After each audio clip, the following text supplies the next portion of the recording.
पहले बात करी बहुत है।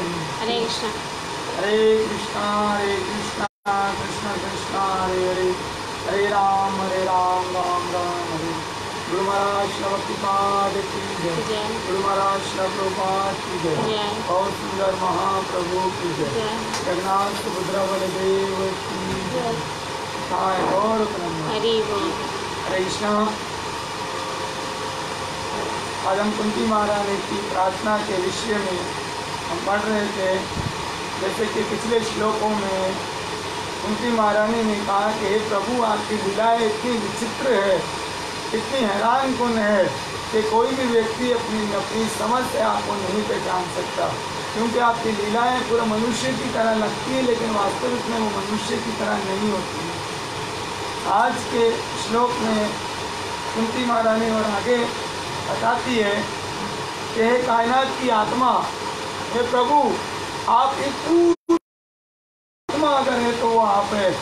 ये वाकई परेशान कौन बात है, ये हैरान करने वाली बात है कि आप बेअमल रहते हो, आप कोई कार्य नहीं करते हो किसी किस्म का, फिर भी कार्य में लगे रहते हो, और जिंदगी की ताकत का रूप और अजन्मा होकर भी जन्म लेते हो।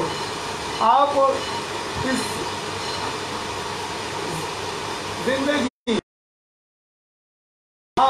ताकत रूप होते हुए भी और अजन्मा होते हुए भी आप जन्म भी लेते हो। आप बजाते खुद जानदारों, इंसानों, ऋषियों और आबी जानदारों के दरमियान अवतार लेते हो। लेकिन यहाँ पर कुंती महारानी बताती है कि चलाने के लिए, आप इस संसार के सारे कार्यकलाप को करने के लिए आप स्वतंत्र हो, आज़ाद हो, और आप अपनी मर्जी से बहुत सारे जगहों पर आप अवतार लेते हैं। जैसे यहाँ पर भगवान बताते हैं कि आप जानवरों में, हे प्रभु, आपने जानवरों में भी जन्म लिया है, इंसानों में भी, ऋषियों में भी, और जलचरों में भी, और पानी में रहने वालों के दरमियान भी अवतार लिया है। हकीकत ये परेशान को, और वाकई ये सारे आपकी जो लीलाएं हैं, ये उन लोगों के लिए परेशान कौन है जो आपकी शरण में नहीं आ रहे, नहीं करते हैं, जो आपके बारे में पढ़ते नहीं हैं, सुनते नहीं हैं, और जो आपके बारे में पढ़ने और सुनने की इच्छा नहीं करते हैं। उन समस्त लोगों के लिए ये आपकी जितनी भी जो लीलाएं हैं, ये सब की सब दुखदायी और परेशान कौन है। अगले श्लोक में कहते हैं, हरे कृष्णा, थोड़े समय इस श्लोक के बारे में कि यहाँ पर कुंती महारानी ने कहा कि जानवरों में भगवान ने जानवरों में भी अवतार लिया है। वासुकीनाथ का रूप लिया था, और कच्छ का रूप भगवान ने लिया था। नरसिंह रूप में आधे जानवर और आधे इंसान के रूप में अवतार लिया था। फिर इंसानों में भगवान राम, कृष्णा, परशुराम, ये सारे अवतार जो मनुष्यों में भगवान ने ऋषियों में लिया, ऋषियों में नारद मुनि, इस तरह बहुत सारे अनेक और आदि जानवरों में, मत्स्य अवतार में, ये सारे अवतार यहाँ कुंती महारानी कहती है कि आपने अपनी मर्जी से कुछ भी बन जाते हो। वारा रूप के अंदर भगवान ने ऐसे जानवर का रूप लिया जो कि संसार में कोई उनको अच्छा नहीं कहता। वारा रूप के अंदर भी आप आ गए। अपने भक्तों के लिए प्रभु आप क्या कुछ नहीं कर सकते हो, आप अपने भक्तों के लिए सब कुछ कर सकते हो प्रभु। यही तो इस संसार के उन समस्त लोगों के लिए ये हैरान कुन बात है कि ये ऐसे कैसे मुमकिन हो सकता है। लेकिन भगवान अपने भक्तों के लिए ये सब कुछ मुमकिन करने में समर्थ है, खुद कफील है भगवान। यहाँ पर आगे कुंती महारानी 31वें श्लोक में कहती है, हे प्यारे कृष्ण, जब आपने खता की तो यशोदा ने जैसे ही आपको बांधने के लिए रस्सी उठाई तो आपकी परेशान आंखें आंसुओं से दबदबाई गई। हे भगवान, देखिए ये भगवान की लीलाओं के बारे में यशोदा मैया के विषय में यहाँ पर कुंती महारानी कहती है कि हे मेरे प्यारे कृष्ण, क्योंकि भगवान को कुंती महारानी किसी ना किसी तरह अपने भतीजे के रूप में भी देख रही है। तभी तो कह रही है, हे मेरे प्यारे कृष्ण, जब आपने गलती की, क्या कहा, जब आपने गलती की तो यशोदा मैया ने आपको रस्सी से बांधने के लिए जब रस्सी उठाई तो आपकी आंखों से वो डर की वो आंसू टपकने लगे। जैसे एक आम साधारण बच्चे को जब पनिशमेंट दिया जाता है तो वो घबराता है, तो इसी प्रकार आपकी आंखों से भी घबराहट की कि वो आंसू टपकने लगे, जिससे आपकी आंखों का काजल धुल गया। हे प्रभु, जो यशोदा मैया ने इतने प्रेम से जो आपकी आंखों में जो काजल लगाया था, वो उस डर और खौफ की वजह से जो आंसू निकले थे, उस आंसुओं से वो काजल भी देख गया। अगरचे बताते खुद खौफ भी आपसे खौफजदा रहता है, लेकिन आप डरे हुए थे। हे भगवान, ये जो डर है, ये डर भी आपसे घबराता है, लेकिन आपकी ऐतों की कृपा को देखिए, आपकी दया को देखिए, आपकी करुणा को देखिए कि आप फिर भी यशोदा मैया को खुश करने के लिए फिर भी आप डरे हुए थे। अगर भगवान यशोदा मैया की रस्सी से नहीं डरते तो यशोदा मैया को वो जो प्रेम का अवकार रहता वो घबरा जाती। लेकिन यहाँ पर क्या कहा, भगवान अपने भक्तों की खुशी के लिए सब कुछ करने को तैयार है। यहाँ यशोदा मैया की खुशी थी कि मैं कृष्ण को बांध दूं। अगर भगवान यहाँ पर जैसे बताते हैं कि डर भी आपसे डरता है, अगर भगवान यहाँ नहीं डरते तो यशोदा मैया की ये ख्वाहिश कैसे पूरी होती। जरा सोचिए कि कितने करुणा, कितने दया में भगवान है। वो अपने भक्तों को खुश करने के लिए अपनी बनाई हुई उस लीलाओं को, अपनी बनाई हुई प्रकृति के उस एक साधारण सी वस्तु से भी भगवान पीड़ित हो गए। ये डर भगवान की एक साधारण बनाई हुई वस्तु है ना। ये डर हम और आप सारे विश्वों के लिए बनाई गई है, ये भगवान के लिए नहीं है। लेकिन भगवान अपने भक्तों के लिए उससे भी, उस डर से भी भगवान डर गए थे। ये मंजर मुझे परेशान करने वाला है। कुंती महारानी कहते हैं, यहाँ आकर मैं थोड़ी, मेरी अकल भी काम करना छोड़ दिया है कि मैं क्या समझूं। प्रभु, आपकी अनेक लीलाओं को हमने अपने आंखों के सामने देखा है, आपके अनेक तरीकाओं की लीलाओं को हमने देखा है, आपने बड़े बड़े कार्य किए हैं। हम उन कार्यों को देखते हुए हम यहाँ पर बिल्कुल घबरा, कभी कभी तो हमारे दिल भी कहता है कि वास्तविक तौर पे आप वाकई भगवान हो क्या। इसीलिए यहाँ परेशान की का लफ्ज इस्तेमाल हुआ है कि कैसे मुमकिन हो सकता है ये कि भगवान कृष्णा जो काल के भी काल है, उन्हें कौन डरा सकता है, और यहाँ पर खुद डरे हुए हैं। भगवान अजन्मा है लेकिन फिर भी जन्म ले रहे हैं। देखिए बस अनकरी भगवान आने वाले हैं। आज 6 तारीख हो गई है, 12 तारीख, सिर्फ 6 दिन बाकी है। हम भगवान को वेलकम करने के लिए पूरे जोश के साथ हम तैयार हैं। आप भी तैयार रहिए। भगवान को हम स्वागतम करने के लिए तैयार हैं। भगवान अजन्मा है लेकिन फिर भी जन्म ले लिया। अब करता है, फिर भी पूरे ब्रह्मांड को बना लिया। कुछ नहीं करने वाले हैं फिर भी सब कुछ कर रहे हैं, कुछ भी नहीं करने वाले हैं फिर भी कर लिया। इसीलिए यहाँ पर यशोदा कुंती महारानी कहती है कि मैं इस बात को देखकर मेरी भी अकल चकरा गई कि मैं क्या करूं। इसलिए तो भगवान कहते हैं जन्म कर्म चमे जीवे में जो व्यक्ति तत्व तेग तवा दे पुनर्जन्म मामेति सो अर्जुना। और फिर भगवान कहते हैं ददामि बुद्धि योगम, मैं जिसको अकल दूंगा सिर्फ वही मुझे जान सकता है। ऐसे नहीं है कि कुंती महारानी नहीं जान, कुंती महारानी हम समस्त लोगों के विषय में कह रही है। हम सारे लोग, जगत के लोग जब ये बात को सुनेंगे तो हमारे हृदय में भी इसी प्रकार की शंकाएं होगी। उस शंकाओं को दूर करने के लिए यहाँ कुंती महारानी कह रही है कि मुझे बड़ा आश्चर्य लग रहा है, मुझे बड़ी हैरानी हो रही है कि मैं क्या समझूं। इस श्लोक के माध्यम से हमारे परम गुरुदेव श्री प्रभुपाद जी इसके परपोट में हमें बहुत अच्छी तरह समझाएंगे कि इस श्लोक का मकसद क्या है।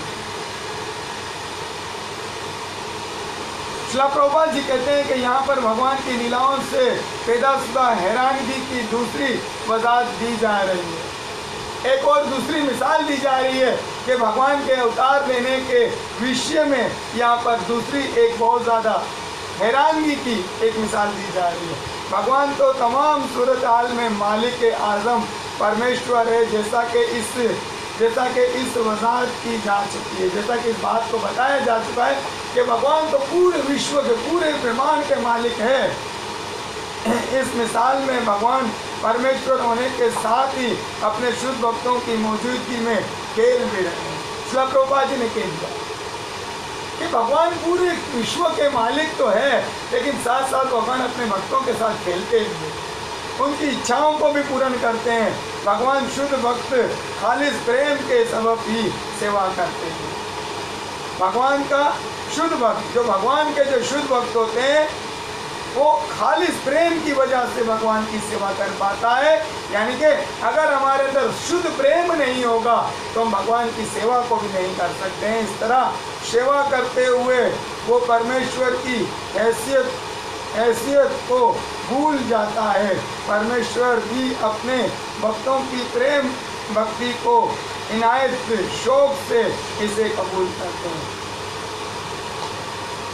भगवान के भक्त भगवान से कभी इतना प्रेम करते करते करते करते वो भूल जाते हैं कि वास्तविक तौर पर पूर्ण पुरुषोत्तम भगवान है। जैसे यशोदा मैया भूल गई थी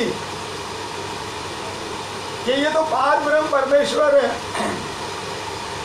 कई मर्तबा इस बात का प्रदर्शन भगवान ने कर दिया था, उनको एग्जाम्पल बता दिया था, प्रैक्टिकल तौर पर बता दिया था। उसके बावजूद भी यशोदा मैया भगवान को बांधने लगती है, कैसे? अपने प्रेम। लेकिन भगवान कहते मैं भी पीछे नहीं रहता हूँ। जिस तरह भगवान कहते हैं मैं प्रेममयी भक्ति के वश होकर मेरे भगत का जितना जो शौक है, उस शौक की जो इच्छा है उसको पूर्ण करने में ही तो मैं लगा रहता हूँ। और मेरे भक्त की जो भी ख्वाहिश है उसको एक्सेप्ट करता हूँ, कबूल करता हूँ मैं। अगरचे ये खालिस प्रेम से बगैर किसी तारीफ के साथ की जाती है, अगरचे ये खालिस प्रेम से बगैर किसी तारीफ के साथ की जाती है, आमतौर पर भगवान अपने भक्तों के जरिए एहतराम की नज़र से पूजे जाते हैं। क्या कहते हैं? अगरचे ये खालिस प्रेम के बगैर किसी तारीफ के साथ की जाती है, तो आमतौर पर भगवान हमेशा अपने भक्तों के से एहतरामन बहुत ज़्यादा क्या कहते हैं, रेस्पेक्टफुल की नज़रों से पूजे जाते हैं भगवान। लेकिन भगवान भक्त से उस वक्त खास तौर पर खुश होते हैं जब भक्त खालिस प्रेम से भगवान को खुद से कम अहम तरीन समझता है।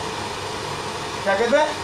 भगवान उस वक्त बहुत ज़्यादा खुश होते हैं जब भक्त प्रेम से, लेकिन प्रेम से यहाँ पर है, जैसे भगवान प्रेम से अपने दोस्तों के साथ जब भोजन करते थे तो वो वहाँ पर अपने आप को ही शो नहीं करते थे कि मैं पार ब्रह्म परमेश्वर हूँ, वो एंजॉय लेते थे अपने भक्तों के साथ, उन ग्वाल वालों के साथ आनंद में रहते थे, उनके साथ एक आम साधारण एक बच्चे की तरह, एक साधारण बच्चे की तरह उनके मुख से प्रसाद को छीनना, उनके ऊपर प्रसाद को फेंकना,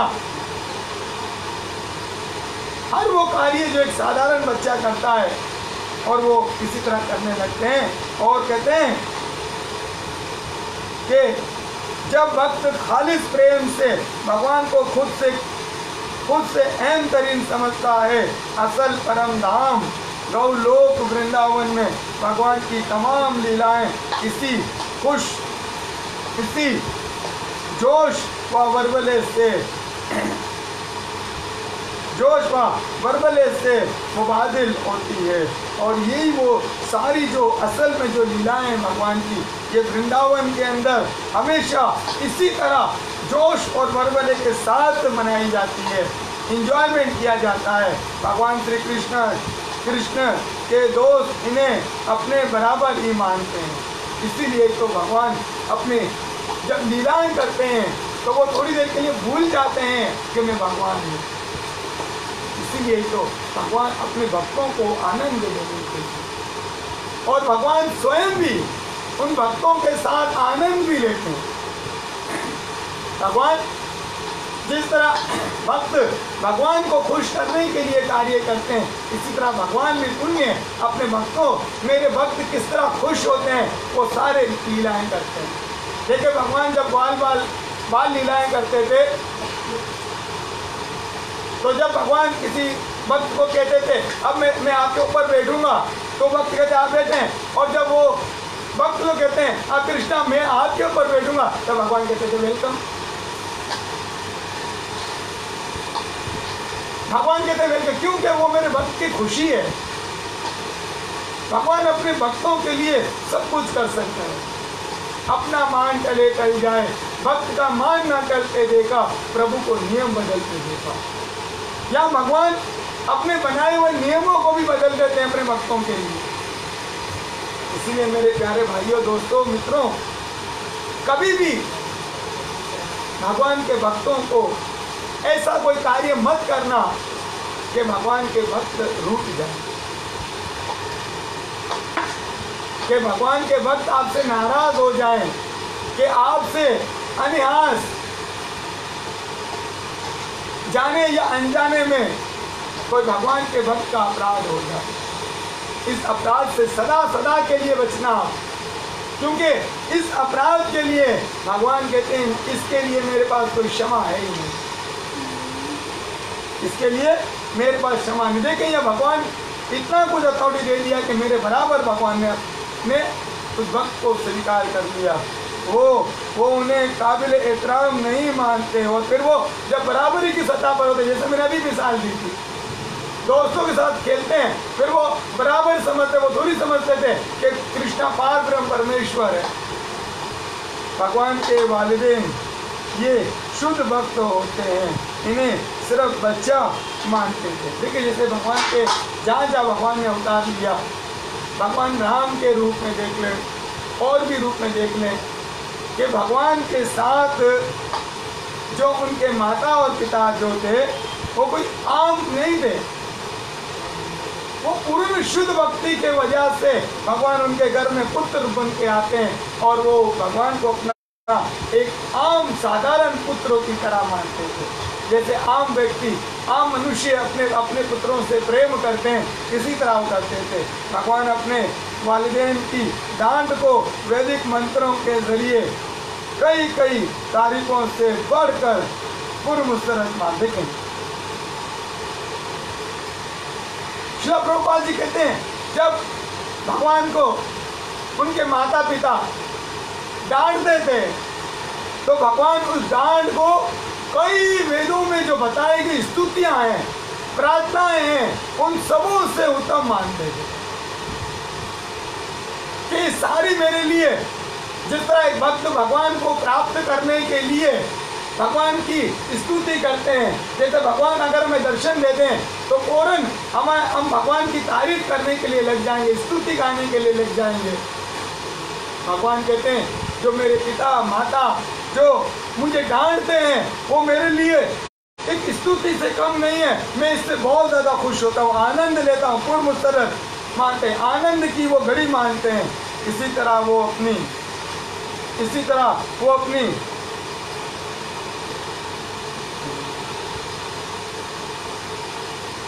मन स्वभाव के तानों को वैदिक मंत्रों की निस्बत ज़्यादा दिलचस्पी से सुनते हैं। इसी तरह भगवान को जो कोई उलाना देते थे, ताने देते थे, या भगवान कहते जिस तरह मेरे भक्त जब मुझे स्तुति करते हैं, प्रार्थना करते हैं, तो मैं बड़े ध्यान से उसे सुनता हूँ। इसी तरह जब मेरा भक्त मुझे डांटता है या उलाना देता है या मेरी गलतियां जब निकालता है, मैं उसको भी बड़े ध्यान से सुनता हूँ।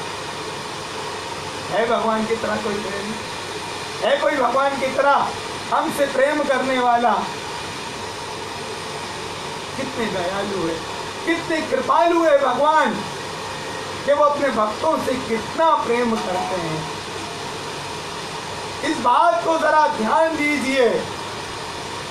इसीलिए तो कहा है नहीं हुआ नहीं होगा हरि सरी का दानी। भगवान की तरह कोई ना हुआ है, ना होगा, ना कभी होगा। जो हम पर करुणा दया बरसाने वाला, सदा सदा हम पर कृपा बरसाने वाले एकमात्र भगवान श्री कृष्ण है। देखिए, अगर आज हमारा कोई कितना बड़ा भी दोस्त क्यों नहीं हो, हमने पूरी जिंदगी जिसकी तारीफ की हो, एक दिन उसकी निंदा कर दो, वो और नाराज हो जाएगा। या भगवान कहते हैं मैं बड़े ध्यान से सुनता हूँ, मैं बहुत ध्यान से सुनता हूँ। क्यों ध्यान से सुनता हूँ? ताकि नेक्स्ट में मेरे वक्त को ये तकलीफ ना करनी पड़े, ना सहनी पड़ी। और इसीलिए भी ध्यान से सुनता हूँ कि देखूं मेरा भक्त कितना आनंद लेता है इस बात से। जैसे भगवान श्री कृष्ण जो माखन चोरी करते थे, सारी गोपियां उलाना देने के लिए यशोदा मैया के पास रोज आती थी। और जब यशोदा मैया भगवान श्री कृष्ण को पकड़कर उन्हें पनिशमेंट देने की कोशिश करती थी, तो वही गोपियां फौरन भगवान को छुड़ा लेती थी। नहीं नहीं नहीं नहीं, ऐसा मत करो। यशोदा मैया कहती थी कैसे अजीब ये लोग हैं। पहले शिकायत लेके आती है, जब मैं कन्हैया को पकड़ कर डांट कर और उन्हें पनिशमेंट सजा देना चाहती हूँ तो वो छुड़ा लेती है। और ऊपर से क्या कहती है कि नहीं नहीं नहीं नहीं, आप इन्हें सजा मत दो। क्यों मत दो? क्योंकि जिस दिन ये माखन चोरी करने नहीं आता है, हमें पता नहीं क्या बेचैनी होती। जय जय श्री राधे। क्या कहते, ना जाने क्या बेचैनी मुझे हमें होती है। हम इंतजार करती हैं कि कब कृष्णा अपने दोस्तों के साथ हमारे घर में दाखिल हो, हमारी मटकियां फोड़ें, हमारी मटकियां फोड़ें और हमारे घर से माखन खाएं। एक और आपको राज की बात बताता हूँ। जिस दिन कन्हैया आके माखन नहीं खाता है, जिस दिन दूध और दही नहीं खाता है, हमारी गौएं दूध देना छोड़ देती। क्या कहा? हमारी गौएं दूध ही नहीं देती है। और जिस दिन कन्हैया खा के जाते हैं, उस दिन हमारी गैया ढेरों सारा दूध देती है। लेकिन भगवान के साथ, भगवान के भक्त के क्या कहा, मैं बड़ा ध्यान से सुनता हूँ। और जब उन्हीं उलाना, उन्हीं निंदाओं को जिसमें भक्त खुश होता है, भगवान कहते हैं मैं बार बार करता हूँ, मैं बार बार करता हूँ। कई उम्र तक गोपियाँ कहती थी हे कान्हा अब मेरी मटकियाँ मत फोड़ना, लेकिन दिल से सोचती थी भले फोड़े। तो भगवान कहते थे तुमने जबान से मुझे डांट दिया है, मैंने ध्यान से सुन लिया है कि ये ध्यान तूने किस वजह से मुझे दिया है।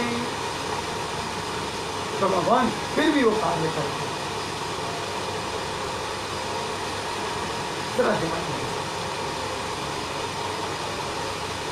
साधारण पिता को भी देख लीजिए। कभी कभी एक पिता अपने पुत्र को सजा दे रहे होते हैं, वो सजा देते हुए चिल्ला भी रहे होते हैं। कभी आपने इस बात को गौर किया? क्या वाकई वो अपने पुत्र से इतना नफरत करते हैं कि वो इन्हें सजा,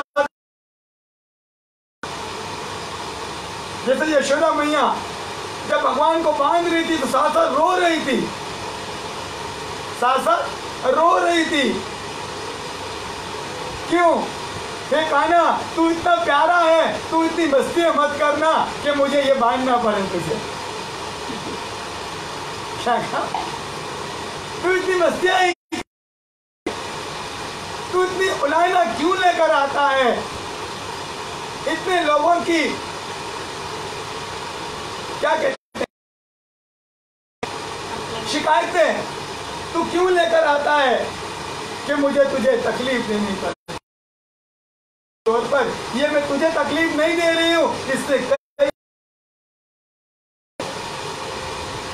इसी प्रकार संसार का पिता भी पर अपने बच्चों को तो हकीकत में वो पीड़ा वो उसी को भी महसूस होती है। तो भगवान भी इसी तरह हम सब लोग विदाई करते हैं।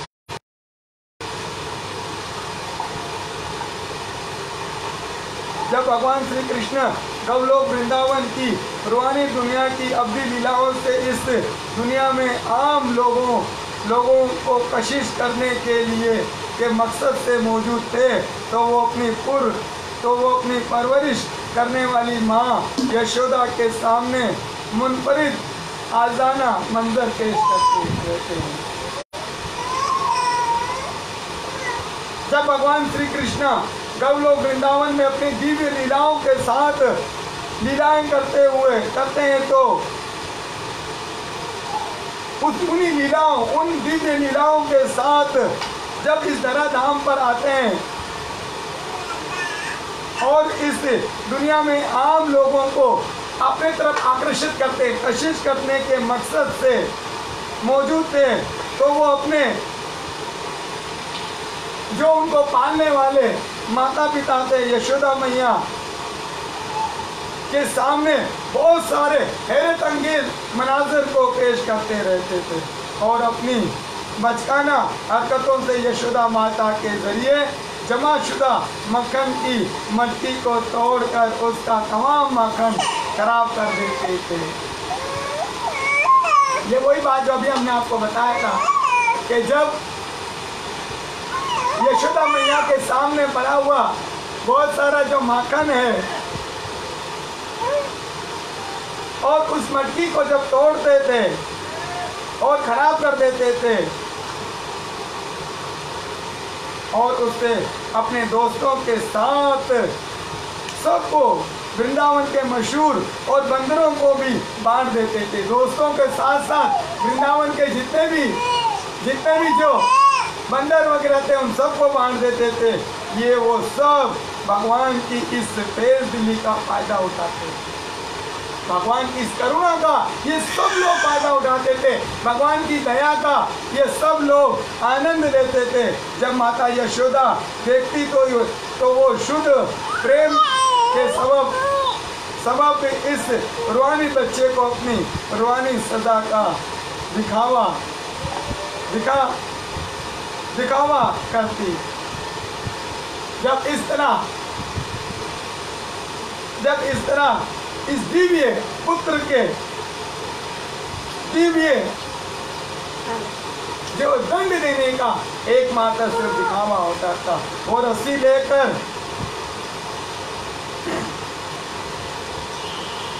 लेकर धमकाती के इन्हें बांध देगी, जैसा कि अमूमन आम घरों में किया जाता है। जब उन उलावनों के सबब यशोदा मैया उन दिव्य पुत्र को डराती थी कि वो इन्हें बांध देगी, यशोदा माता के हाथ में रस्सी देकर भगवान अपने सर नीचे करके एक आम बच्चे की तरह रो पड़ते। देखिए लीलाएं सारी जो भगवान अपने भक्तों के साथ नृत्य करते रहते हैं और उसके आंसुओं की खूबसूरत आंखों में लगे हुए काजल को पूछते हुए गालों में थपथपात पड़ती। और जब यशोदा मैया देखती कि मेरा बच्चा सर नीचे झुकाकर रो रहा है, तो वो फौरन और रोते हुए उनके आंखों से जो काजल था वो निकल रहा है, तो फौरन यशोदा मैया उन्हें अपने गोद में उठाती, उन्हें प्रेम किसके साथ उनके गालों को चूमने लगती।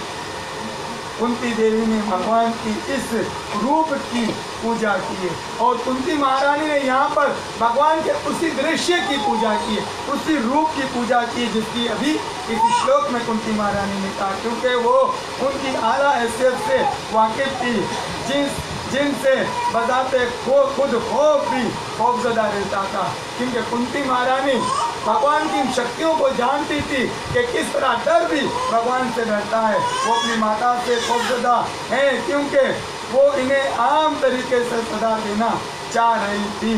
कुंती देवी को उनकी आला हैसियत का इल्म ज्ञान था, लेकिन माता यशोदा को नहीं था। कुंती महारानी यहाँ पर जो कह रही है, कुंती महारानी को पता है कि वास्तविक तौर पर डर भी भगवान से डरता है, लेकिन यशोदा मैया को नहीं पता है। क्यों नहीं पता है? अगर यशोदा मैया को पता होता तो यशोदा मैया के मन में वो ममता का जो प्रेम है वो नहीं उमड़ता था, वो ममता का प्रेम नहीं उमड़ता। लिहाजा यशोदा मैया की हैसियत कुंती देवी की हैसियत से अलग थी, आला थी। सॉरी, यहाँ पर ना यशोदा मैया का जो स्टेज है यहाँ पर कुंती महारानी के स्टेज से बहुत आला था। यशोदा मैया को भगवान उनके बच्चे के रूप में हासिल हुए थे, और भगवान ने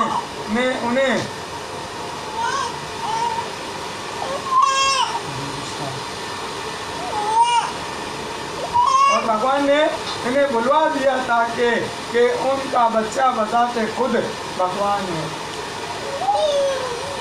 यशोदा मैया को पुत्र रूप में भगवान मिले, जबकि वो पार ब्रह्म परमेश्वर है, और भगवान ने यशोदा मैया को ये बुलवा दिया था कि उनका बच्चा खुद भगवान है। अगर तो यशोदा मैया को भगवान की रूहानी हैसियत का ज्ञान होता तो वो भगवान को सदा देते हुए हिचकाती। लेकिन यहाँ पर प्रभुपाद जी ने इसी बात को कह दिया। अगर ज्ञान होता तो फिर वो प्रेम नहीं होता। जो माता का जो प्रेम है, जो भगवान लेना चाहते थे अपनी माता से, वो नहीं होता। लेकिन इन्हें ये हैसियत बुलवा दी गई, लेकिन भगवान ममता में डूबी हुई माता यशोदा के सामने मुकम्मल तौर पर बचकाना हरकतें करना चाहते। ममता के प्रेम में डूबी हुई यशोदा मैया के सामने भगवान हमेशा उसी रूप में आना चाहते थे, और आम एक बच्चे की तरह वो हरकत करते थे। माता यशोदा, माता और बेटे में प्यार का ये तबादला फितरी तौर पर सरअंजाम पाया, और कुंती देवी इस मंजर को याद करके उलझन का शिकार थी। माता और पुत्र के बीच में जो ये प्रेम है, ये प्रेम इस संसार में एक दिव्य रूप में प्रकट हुआ। इस संसार में ये प्रेम जाहिर हुआ। इस जाहिर को देखते हुए कुंती महारानी बड़ी परेशान है, क्योंकि वो रूहानी फर्जंदाना प्यार की तारीफ करने के अलावा कर भी क्या सकती थी, क्योंकि कुंती महारानी को पता चल गया था। इसलिए वो सिर्फ दिव्य प्रेम के अलावा और क्या कर सकती थी, और कुछ भी नहीं कर सकती थी। जिस तरह यशोदा मैया एक बचकाना प्रेम, एक ममता का प्रेम पा सकी, वो कुंती महारानी को प्राप्त नहीं हो सकता है। गैर बराह रास्त तौर पर माता यशोदा की तारीफ उनके प्यार की मुनफरिद हैसियत के सबब की जा रही थी। इनडायरेक्टली तौर पर भी यशोदा मैया के उस प्रेम की यहाँ पर उस तारीफ की एक झलक दिखाई जा रही है, क्योंकि वो तमाम ताकतवर भगवान को अपने प्यारे बेटे के रूप में काबू कर सके। जो भगवान योगी भोगी योगी बड़े संत महात्मा अलग अलग तरीके से भगवान को जानने के लिए कोशिश करते हैं, लेकिन भगवान को पार नहीं पाते। शेष महेश ब्रह्म तके तके वेद पुराण, उन भगवान को प्राप्त करने के लिए शेष महेश ब्रह्म तके तके वेद पुराण, वेद और पुराण भी जिनका पार नहीं कर पा सके, वेद और प्राण भी जिस भगवान के रहस्य को मुकम्मल तौर पर ध्यान नहीं कर सके। इसीलिए तो अगर उन वेद और प्राणों में भगवान को पूर्ण तौर पर वजाहत किया जाता तो भागवत महापुराण की आवश्यकता ही नहीं पड़ती, भागवत महापुराण की आवश्यकता नहीं पड़ती। इसीलिए इस भागवत महापुराण को समस्त वेदों और पुराणों से कई कई गुना महत्वपूर्ण प्राप्ति है, क्योंकि वेदो व्यास मुनि ने तो समस्त शास्त्रों को तो पहले लिख दिया था, समस्त शास्त्रों को पहले लिख दिया था, वखान कर चुके थे, लेकिन उसके बावजूद भी उन्हें मन की कुर्बती शांति नहीं मिली। यहाँ पर इस लेन का मकसद ही सिर्फ यही है, नहीं हुई। इसीलिए तो कहते हैं शेष महेश ब्रह्म तके तके वेद पुराण। शेषनाग जी जिसके असंख्य मुख है वो भी भगवान की तारीफ करते करते पूर्ण नहीं कर पाए। महेश भगवान भोलेनाथ, ब्रह्मा जी तके वेद पुराण भी जिनका पार नहीं कर पाया, उस भगवान श्री कृष्ण को, उस भगवान आदि पुरुष को माता यशोदा अपने प्रेम से बांध दिया। उन भगवान को माँ यशोदा ने अपने प्रेम के साथ बांध दिया। ये वो मनाजर थे, ये वो मंजर थे, ये वो दृश्य थे जिसे कुंती महारानी ने अपने हृदय में लाया, और हृदय में लाने के बाद अपने मुख से भगवान की तारीफ के प्रार्थना के रूप में उन्हें जाहिर कर दिया। देखें कितनी सुंदरता से श्रील प्रभुपाद जी ने इस श्लोक की व्याख्या की, और जितनी सुंदरता से कुंती महारानी ने उस दृश्य को अपने मन में लाया, उससे भी कई गुना सुंदरता से प्रभुपाद जी ने हम तक इस पैगाम को पहुंचाया। इस सारे पैगाम और इस प्रेम का मकसद सिर्फ ये थे कि हम भगवान के साथ जुड़ जाएं, भगवान के साथ अपने आप को जोड़ लें। जब तक हम भगवान से दूर रहेंगे ये माया हमें चपेटा मारती रहेगी, ये माया हमको पीड़ा देती रहेगी। अगर हम इस पीड़ा से बचना चाहते हैं, अगर हम माया के थप्पड़ से बचना चाहते हैं, तो भगवान श्री कृष्ण के चरणों का सहारा लीजिए। भगवान श्री कृष्ण के श्री चरणों में अपने मस्तक को झुका लीजिए और भगवान श्री कृष्ण को अपना समर्पण कर दीजिए। उद्यान है, समर्पण में ही प्राप्ति है, समर्पण में ही कामयाबी है, समर्पण में ही मिलन है। और जब तक हम समर्पण नहीं करेंगे हम उद्यात्ता को नहीं प्राप्त कर सकते, प्रेम को नहीं प्राप्त कर सकते हैं, यथार्थता को नहीं प्राप्त कर सकते। इसलिए सर्वप्रथम हमें भगवान के साथ प्रेम को जोड़ना है, भगवान के साथ अपने प्रेम को जाहिर करना है और भगवान को बाध्य कर देना है कि भगवान हमारी आवाज़ को सुने। वैसे तो भगवान एक चोंटी से लेकर हाथी तक के प्रार्थना को सबको सुनते हैं। इस भावना के साथ कहना है कि हम भगवान तक अपने मैसेज को पहुँचाएं। इसीलिए हमारे गुरुदेव कहते हैं कि गुरु के माध्यम से अगर आप भगवान के इस मैसेज को पहुँचाएंगे तो बहुत जल्दी हमारी अर्जी सही जगह पहुंच जाएगी, सही जगह पर हमारी अर्जी पहुंच जाएगी। जैसे अगर हम लेटर, अगर किसी लेटर को हम किसी जगह पहुंचाना है तो बहुत सारे डब्बे लगे हुए हैं, अगर हम किसी भी कूड़ा करकट वाले डब्बे में डाल देंगे तो क्या हमारे ये लेटर सही जगह पहुंचेगा? नहीं पहुंच सकता। हमें सावधानी के साथ उसी लेटर बॉक्स पे डालना है जो लेटर बॉक्स लेकर जाता है।